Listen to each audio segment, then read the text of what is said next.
అడవిలో ఒక పులి వేటకోసం వెళ్ళింది. దానికి చాలా ఆకలిగా ఉంది. అప్పుడది ప్రశాంతంగా గడ్డిమేస్తున్న ఒక ఆవును చూసింది.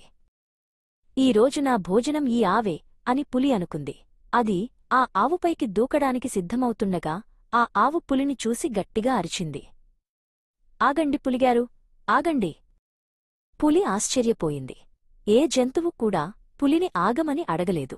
విషయం ఏమిటో తెలుసుకుందాం అని పులి ఆగింది. ఆవు వినయంగా అడిగిన వెంటనే ఆగినందుకు ధన్యవాదాలు, మీకు అడ్డుపడినందుకు నన్ను క్షమించండి అని చెప్పింది.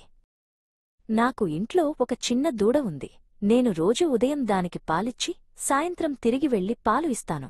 ఈరోజు కూడా నేను దూడకు తిరిగి వస్తానని మాటిచ్చాను. నేను వెళ్ళకపోతే దానికి పాలు ఉండవు. దయచేసి నాకు ఒకరోజు గడువు ఇవ్వండి. పులి గట్టిగా నవ్వి, బాగా చెప్పావు కదా, నా నుంచి తప్పించుకోవడానికే కదా ఈ నాటకం? లేదు, నేను తప్పకుండా రేపు తిరిగి వస్తాను. దయచేసి నన్ను నమ్మండి అంది ఆవు. పులికి ఆవు మాటల్లో నిజాయితీ కనిపించింది. సరే, వేరే ఆహారం వెతుకుదాం అనుకుని పులి, సరే వెళ్ళు, నేను రేపు ఉదయం ఇక్కడే నీకోసం ఎదురుచూస్తాను అని చెప్పింది. ఆవు ముఖంపై సంతోషం, ఆశ్చర్యం రెండూ కనిపించాయి. ఆవు ఇంటికి వెళ్లిన తరువాత తన దూడకు పాలిచ్చి జరిగినదంతా చెప్పింది.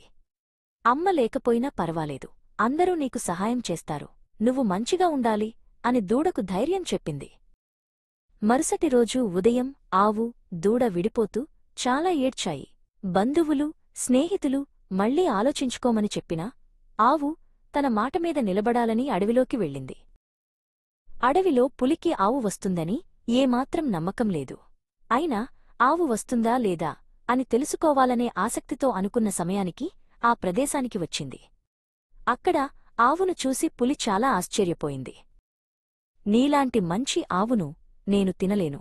నువ్వు నిర్భయంగా రోజూ ఈ అడవిలోకి వచ్చి వెళ్ళొచ్చు అని చెప్పి పులి అక్కడి నుండి వెళ్ళిపోయింది. ఆవుకు బాధ, భయం అన్నీ ఒక్కసారిగా తగ్గిపోయాయి.